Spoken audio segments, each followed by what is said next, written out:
26वीं आईनी तरमीम नाफिज, नए चीफ जस्टिस की तलाश शुरू। नए चीफ जस्टिस के तकर्रुर के लिए पार्लियामान की 12 रुकनी कमेटी बनाई जाएगी। स्पीकर कौमी असम्बली ने पार्लियामानी लीडर से कमेटी अरकान के नाम मांग दिए। कमेटी के लिए 8 अरकान कौमी असम्बली और 4 सेनेट से लिए जाएंगे। पार्लियामानी कमेटी चीफ जस्टिस के लिए 3 सीनियर जजेस में से एक का इंतखाब करेगी। चीफ जस्टिस पाकिस्तान कल रात तक नए चीफ जस्टिस के लिए 3 नाम देंगे। पीपल्स पार्टी ने पार्लियामानी कमेटी के लिए अपने 3 नाम भिजवा दिए। पीपल्स पार्टी के अरकान में राजा परवेज अशरफ, फारूक नायक और नवीद कमर के नाम शामिल। पीटीआई ने बैरिस्टर अली जफर को सेनेट से कमेटी मेंबर नामजद कर दिया। बैरिस्टर गौहर और साहबजादा हामिद रजा को पार्लियामानी कमेटी के लिए नामजद कर दिया गया। नून लीग ने भी सेनेट से पार्लियामानी कमेटी बनाए जजेस तकर्रुरी के लिए नाम दे दिया। वजीर कानून आजम नजीर तारड़ सेनेट से नून लीग की नुमाइंदगी करेंगे। जेयूआई ने सेनेटर कामरान मुर्तजा को कमेटी रुकन नामजद कर दिया।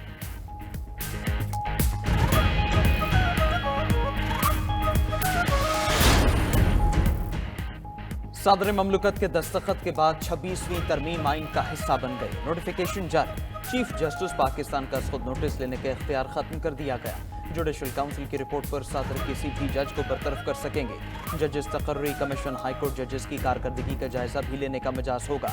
कोई अदालती अथॉरिटी वज़ीर आज़म या काबीना की सदर को तजवीज़ पर कोई सवाल नहीं कर सकेगी। चीफ जस्टिस पाकिस्तान की तैनाती की मुद्दत 3 साल होगी।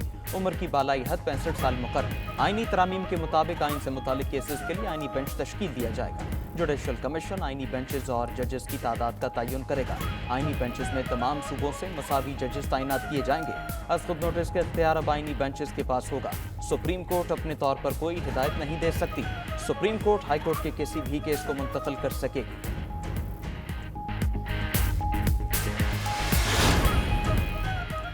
जस्टिस मंसूर अली शाह और जस्टिस आयशा मलिक के 26वीं आईनी तरमीम पर दिलचस्प रिमार्क्स। सुप्रीम कोर्ट में मुसाबकती कमीशन बारे हाई कोर्ट के फैसले के खिलाफ अपील पर समाअत। जस्टिस मंसूर अली शाह ने रिमार्क्स दिए, क्या ये केस अब आईनी बेंच में जाएगा या हम भी सुन सकते हैं? अब लगता है ये सवाल सुप्रीम कोर्ट में हर रोज उठेगा। केस आम बेंच सुनेगा या आईनी बेंच सुनेगा? वैसे भी हमें खुद समझने में कुछ वक्त लगेगा। वकील फरूक नसीम ने सियासी मुकदमात अब आईनी मुकदमात बन चुके हैं। जस्टिस आयशा मलिक ने कहा कि चलें जी, अब आप जाने और आपके आईनी बेंच जाने। नई तरमीम पढ़ लें, आर्टिकल 199 वाला केस यहाँ नहीं सुन सकते। अदालत ने समाअत 2 हफ्तों तक मुलतवी।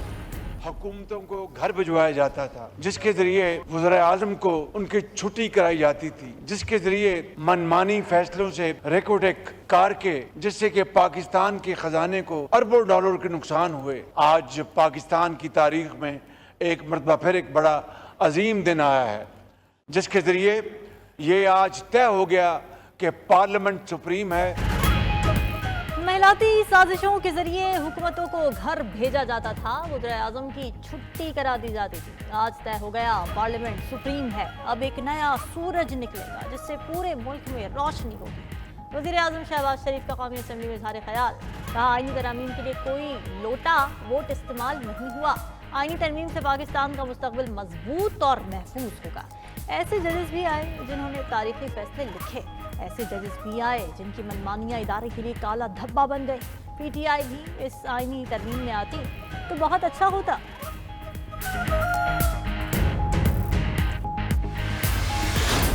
इस जमहूरियत के लिए जो काला साम, जो दांत रखने वाला जहर वाला काला साम जो इस पूरा पार्लियामान के इर्द गिर्द घूम रहा है, एक नहीं, मैं गिन नहीं सकता हूं कि कितने वज़ीर आज़म को फारिग करवाया। वो काला साम हमारा इफ्तिखार चौधरी वाला अदालत है। मुल्क में काला सांप इफ्तिखार चौधरी वाली अदलिया है। हमने 58 टूबी का इख्तियार सदर से वापस लिया। अदालत ने वो इख्तियार अपने पास रख लिया। चेयरमैन पीपल्स पार्टी बिलावल भुट्टो का आईनी तरमीम की मंजूरी के बाद ऐवान ज़ेरी में इज़हार ख्याल। कहा, एक वज़ीर आज़म को ख़त न लिखने पर फारिग कर दिया गया, दूसरे वज़ीर आज़म को बेटे से तनख्वाह न लेने पर फारिग किया गया। जज लगाने का इख्तियार भी जजेस ने अपने पास रख लिया। अदालत ने परवेज़ मुशर्रफ को सदर का इलेक्शन लड़ने की इजाज़त दी। आमिराना दौर में आइन का तहफ़्फ़ुज़ करने वालों का ये किरदार है।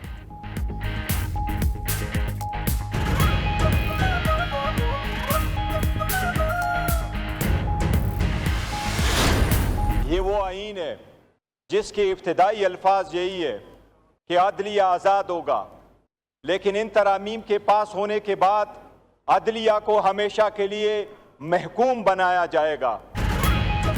आईनी तरमीम पूरे अदालती निजाम पर हमला है। ये पाकिस्तानी आइन और अदलिया के लिए स्याह दिन है। आईनी तरमीम की मंजूरी पर चेयरमैन पीटीआई बैरिस्टर गौहर का रद्द अमल। कौमी असम्बली में कहा कि आईनी तरमीम के बाद अदालतों को महकूम बनाया जाएगा। इन लोगों ने इतनी तनकीद मोदी पर नहीं की जितनी अदलिया पर कर दी है। मखसूस नशिस्तें पूरी होने तक ऐवान तरमीम नहीं कर सकता।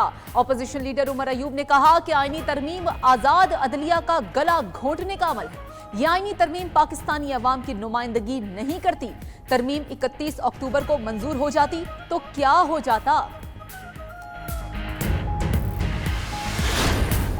नाजो अंदाज से कहते हैं कि जीना होगा, जहर भी देते हैं तो कहते हैं कि पीना होगा।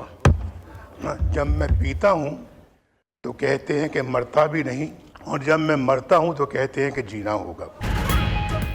नवाज शरीफ ने शेर के जरिए अपना दुख बयान कर दिया। सदर मुस्लिम लीग नून ने कौमी असम्बली में इजहार ख्याल करते हुए कहा कि अदलिया के हाथों बहुत दुख उठाए हैं। नवाज शरीफ ने शेर पढ़ा, नाजो अंदाज से कहते हैं जीना होगा, जहर भी देते हैं तो कहते हैं पीना होगा। जब मैं पीता हूँ तो कहते हैं मरना होगा, जब मैं मरता हूँ तो कहते हैं जीना होगा। मियां नवाज शरीफ साहब ने जो शेर कहा है, बड़ा बर मौका और बड़ा बर महल कहा है, लेकिन ज़रा थोड़ा सा वज़न को ज़रा ख्याल रखना होता है। शेर के अंदर जहर भी देते हैं, कहते हैं कि पीना होगा, इसमें तो नहीं लगाना वरना शेर का बेड़ा गर्क हो जाता है। शेर मौके की मुनासबत से है लेकिन वजन से खाली रह गया। नवाज शरीफ के शेर पर मौलाना फजलुर रहमान का चुटकुला। ऐवान में कह कहे गूंज उठे। आईनी तरमीम की मंजूरी पर सरबराह JUI ने कहा काले सांप के दांत तोड़कर जहर निकाल दिया है। इन काविशों में तहरीक इंसाफ भी मेरे साथ साथ रही। यहाँ झगड़ा शख्सियात का है। एक जज से हुक्मरान पार्टी, दूसरे से अपोजिशन घबरा रही है। बानी चेयरमैन के साथ नारवा सलूक नाकाबिल कबूल है।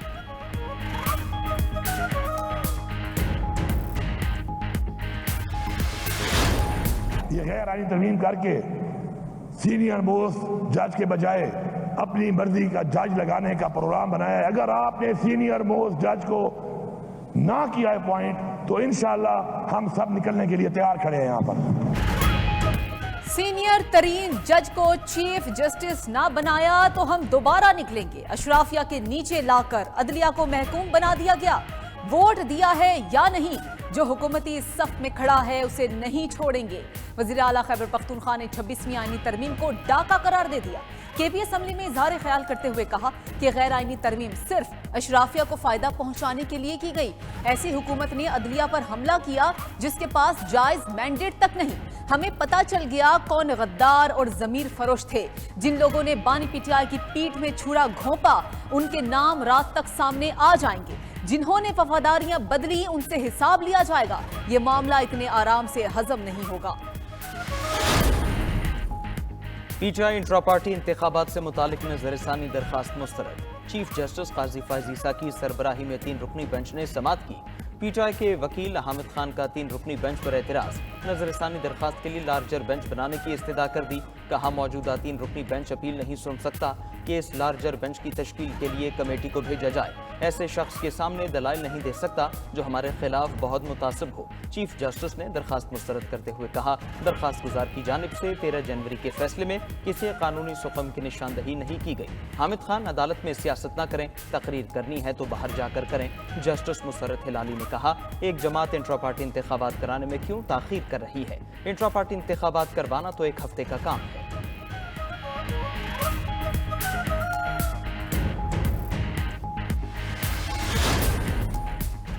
बानी PTI ने जाती मुआलिजीन से तिब्बी मुआयने के लिए अदालत से रुजू कर लिया। इस्लामाबाद हाई कोर्ट में दरखास्त कल समाअत के लिए मुकर्रर। बानी PTI के वकला ने दरखास्त में मौक़िफ़ इख्तियार किया। बानी PTI के जाती मुआलिजीन को रिसाई नहीं दी जा रही। डॉक्टर आसिम को 15 अक्टूबर को बानी चेयरमैन तक रिसाई नहीं दी गई। जाती मुआलिजीन बानी PTI की मेडिकल हिस्ट्री से आगाह है। डॉक्टर आसिम, डॉक्टर फैसल सुल्तान को चेकअप का इजाज़तनामा जारी किया गया। उधर साबिक खातून अव्वल बुशरा बीबी की बेटों ने वालिदा से मुलाकात के लिए अदालत से रुजू कर लिया। स्पेशल जज सेंट्रल इस्लामाबाद ने दरखास्त पर सुप्रिंटेंडेंट अडियाला जेल से कल जवाब तलब कर लिया।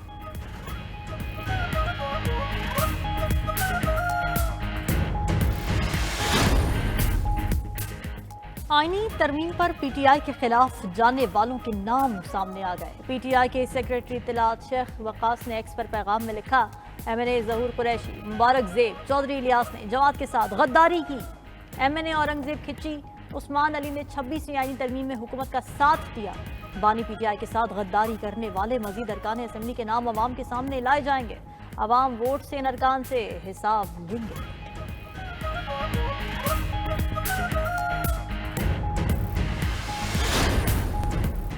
हुकूमत IMF से मजीद $2 अरब लेने की ख्वाहिशमंद। हुकूमत का आलमी मालियाती इदारे से दोबारा फाइनेंसिंग की दरख्वास्त करने का फैसला। ज़राए के मुताबिक वज़ीर ख़जाना मोहम्मद औरंगजेब $2 अरब क्लाइमेट फाइनेंसिंग के लिए दरख्वास्त करेंगे।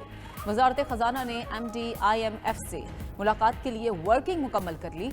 सदर आलमी बैंक से भी मौसमियाती तब्दीली के मनसूबों की फाइनेंसिंग के लिए मनसूबों पर बातचीत की जाएगी। MDM IMF से हतमी बातचीत के बाद पाकिस्तान को $2 अरब तक फाइनेंसिंग हो सकती है।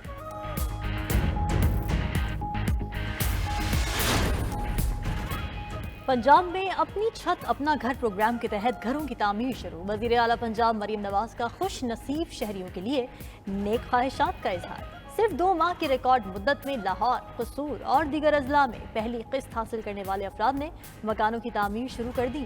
वज़ीर आला कर्ज की दूसरी किस्त का इजरा शेड्यूल के मुताबिक यकीनी बनाने की हिदायत कर दी। मरीम नवाज का कहना है कि गरीब आदमी के लिए अपनी छत उनकी अव्वलीन तरजीहात में है।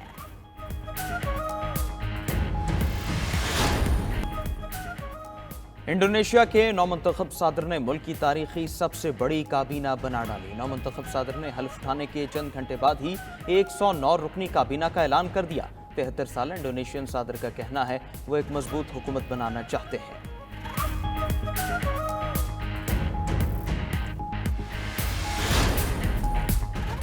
अमरीकी शहर ह्यूस्टन में हेलीकॉप्टर को हादसा, एक बच्चे समेत 4 अफराद हलाक हो गए। मकामी हुकाम का कहना है हेलीकॉप्टर एक रेडियो टावर से टकराने के बाद गिरकर तबाह हुआ। रेडियो टावर की कुछ लाइट्स नाकारा थीं।